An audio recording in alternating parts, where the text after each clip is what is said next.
Ladies and gentlemen, the crypto market has come to a very interesting point yet again. And I've been warning you about this exact scenario in my latest couple of videos. And what I'm talking about is the market getting a little bit of a pullback. And actually, if we're taking a look only at Bitcoin, nothing has really happened. But if you're taking a look at altcoins, many of them have started to fall ever so slightly, leading a lot of people to panic and a lot of people to see this as an opportunity. And I am in the second camp. This is what we have been waiting for. We got ourselves this alt season, bull market, all those vibes. We got ourselves confirmed the moment that Bitcoin broke through 95. Now it hit what? 105,000. I'm more bullish than ever. All I care about is max bidding these coins cheap. I remember ETH was at almost 27. No, I think it was above 2,700. And I sat there thinking, should I blast the freaking top? And I realized, if I wanted to blast this top, where would I feel unconfident? Well, if it broke below 2,100, which was my last top blasting opportunity, I'd feel pretty bad. And so I told myself, I am not buying any Ethereum right now, unless either it's with some DCA strategy, a bot, or whatever.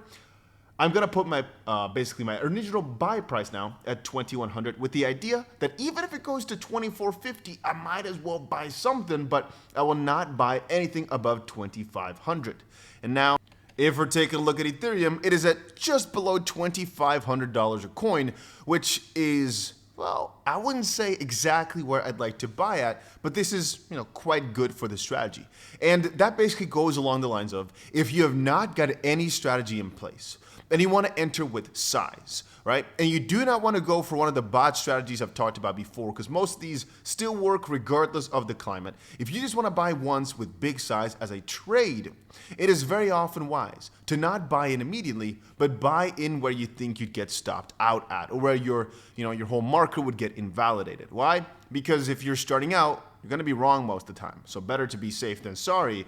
And basically, whatever you would stop out, you buy in, and maybe you test it for a few times and you realize, hey, I'm actually pretty good at this. I don't get stopped that often. And then you go for your original strategy. But to get back to my point, if y'all remember my bot trading strategy, I just want to quickly plug it here. If you know what I've been saying over the last few days and actually weeks now, you realize why this is such a beautiful opportunity. Now, on one hand, I was waiting with a lot of these bots, like the 𝗕𝗫𝗀 bot, and some of the newer bots like the ADA bot, the virtual bot, the BNB bot. I was basically waiting with all these for the price to fall drastically so I could average in and buy significantly more. But also, if you remember, the whole idea is for all the altcoins to see volatility, to cash in these grid profits by buying cheap and selling higher. And then, this unrealized P&L, I'm not even looking at that for the most part. You right now see $15,000 or $16,000 in the plus on my XRP investment, right? I'm not cashing out. I'm doing nothing. I know that over time, this grid profits will completely outmask whatever unrealized gains I could have, should have, would have, and have made. It's just a matter of waiting it out, right? Just again, not looking at it too much, not doing too much. All I got to watch out for is my liquidation price, which is right here, by adding and perhaps removing margin if it's not necessary, which I've also been doing here for the 10K challenge. As you can see right here, I added some more margin to make sure my liquidation price is safe at, for example, $1.40. And for XLM, I didn't add anything yet, but just, you got to watch out for that. But for the most part, for the rest, it's just grinding out those profits over time. And again, this unrealized profit might look bad, but I'll remind you that many of my trades at the start might be tens or hundreds of thousands of dollars in the minus, but they all turn around eventually. Again, we could have flipped this 350K XRP trade for 10 or 20K profits. It's not enough though. It's not enough. This is a golden opportunity yet again for us to buy that freaking dip because you're getting a significant discount to where we were at just a few days ago. Put that mindset in the back of your head that we are in the business of bidding quality assets. Again, the worst person you can be is a person who buys that top and sells right here at the bottom. Again, if you're selling the top because you made a juicy amount of profit or you're selling a bit of a dip after tons of profits, cool. But a lot of people, they buy high, sell low. That's the exact opposite of what you should be doing. You should double down, in my own humble opinion, if you originally thought your asset that you were buying was good. Now, let me add, Maine had a really interesting post here. It said, Bitcoin went up 40% in 1 month, right, in the last month. If your altcoins did not perform well during this period, you may want to consider that you're holding some crap. Plenty of coins went 3 to 5x. Now that some of those are pulling back, I'd focus on bidding strength. Now, two things to extrapolate here. One is a lot of coins that ripped 3 to 5x were actually quite dog shit coins, mostly memes or smaller cap coins that doubled, tripled, or even 5x'd. Now, that is good because, again, for the most part, many people just got lucky in that wave. They were buying things like 𝗵𝗏 at a ridiculously cheap price, were able to get a 10x over time because, well, the market just picked back up on a lot of those jokes and memes and farms. But on the opposite side, the last part I find more interesting. And that is actually that now that coins, especially the ones that went exponential, are not going so exponential anymore. This is again the time to rotate back into strength where you find value opportunities. Coins that are cheap right now relative to where they should be over a prolonged bull market. Not necessarily everything that has some hype and potential to break out today or tomorrow. Now, I'll give y'all a little side note, which is that in the back end, in TradFi and the macro, things are at a really interesting spot. For example, right now, this is the first time in history that Moody's has downgraded the United States credit rating. Moody's cites concerns over soaring U.S. debt levels, with interest on U.S. debt set to hit 30% of revenue by 2035. This is the first time the U.S. has seen a credit rating downgrade. In 2011, the S&P, I'm trying to read this on the side here, there you go. The S&P downgraded the U.S. credit rating from AAA to AA+, right? So 2 ratings down, basically. As seen below, the downgrade came with a minus 8% drop, or basically an 8% drop in the S&P 500 in 2 months. The 10-year yield fell as much as basically 35% within the first 2 months as well. In 2023, Fitch downgraded the U.S. long-term credit rating from, let's quickly see it here. Where's the post? Here we go. AAA to AA+, they cited concerns over rising U.S. debt levels, unaddressed fiscal challenges, and Fed rate hikes. This seemed to pave the path for the historic Moody's downgrade that we just received. Following the Fitch downgrade of 2023, the S&P fell 10% in 3 months, the Russell fell 17% in the same period, but yields surged as much as 23% this time. The move in stocks was more pronounced than 2011, while the move in yields was exactly opposite, largely because of the concerns that Fitch cited in 2023 being primarily focused around U.S. debt. This is exactly what Moody's noted in their downgrade. Moody's sees the U.S. deficit hitting 9% of GDP by 2023 compared to 6.4% in 2024. We are on an unsustainable fiscal path. Moody's also said, we anticipate that the federal debt burden will rise to about 134% of GDP by 2035, compared to 98% in 2024. Not even WW2 saw U.S. debt to GDP above 120%, and interest payments would absorb about 30% of U.S. revenue of debt levels rise this high, up from 18% now.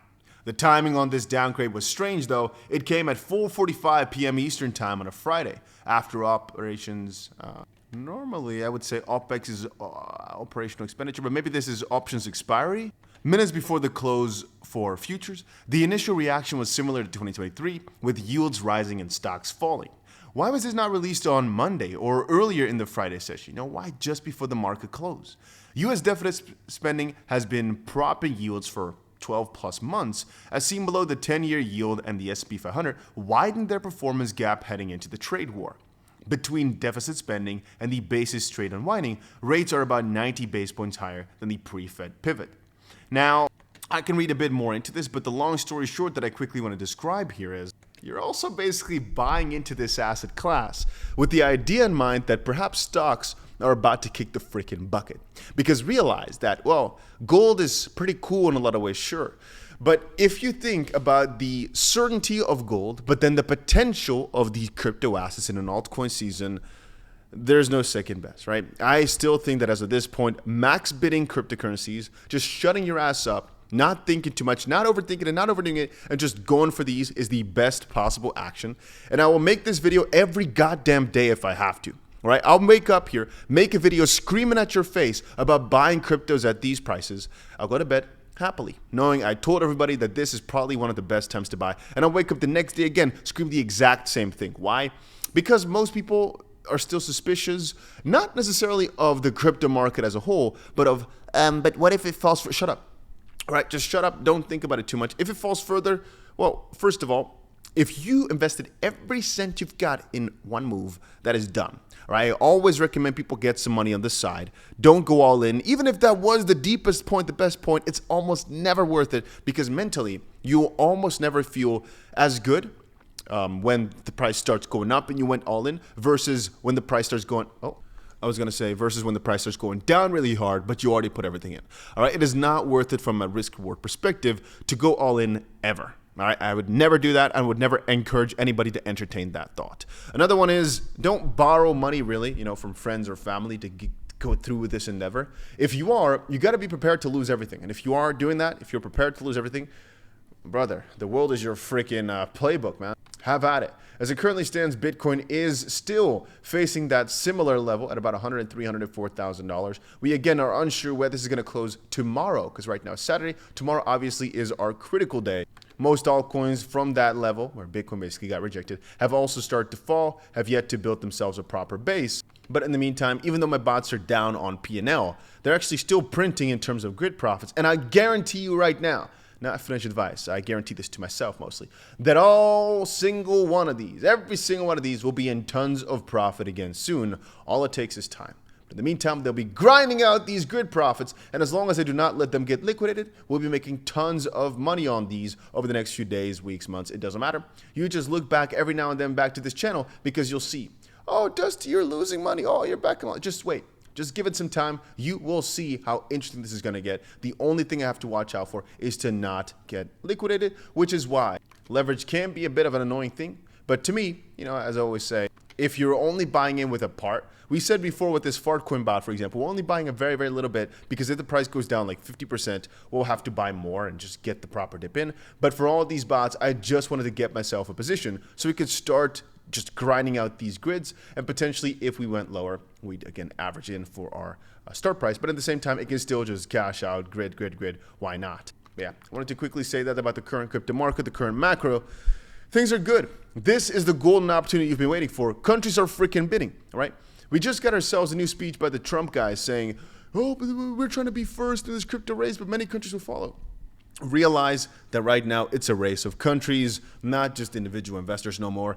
And it can be kind of early to the whole game, but just max bidding, and that's basically it. Just if you haven't bought in yet fully, I don't know what you're here for. If you want to follow some of the bots, the funniest thing actually about that, I'll say, that people like to follow when they see it in green. They don't like to follow when I explain the theory about why you should buy when it's in red, because it works, right? You've seen the system work when things are good, but when things are bad is when you get into, or should get into, most of these opportunities. The trend has not reversed. Let me quickly show you. If we're taking a look at XRP, for example, the trend has not reversed and will only reverse if, over time, XRP actually decides to fall below about $2.08 and have itself a proper bottom there. And below that level, right? If we do not, especially if we're not falling below like $2.16, something along those lines, we're so freaking bullish still, right? But again, maybe tomorrow on close, Bitcoin, if it all of a sudden makes a massive move towards the downside, we're a bit screwed for like the short term. But then again, even if it just makes a triple top, starts falling back down to about 95,000, it can just start rising from there again. And all we get is a juicy opportunity to buy that dip yet again. I'm not afraid. I'm more convinced ever that the bull run will just continue on like it always does. Higher highs, higher lows, higher highs, higher lows. That's how it always goes when you zoom out. And there's no second best. That's about it.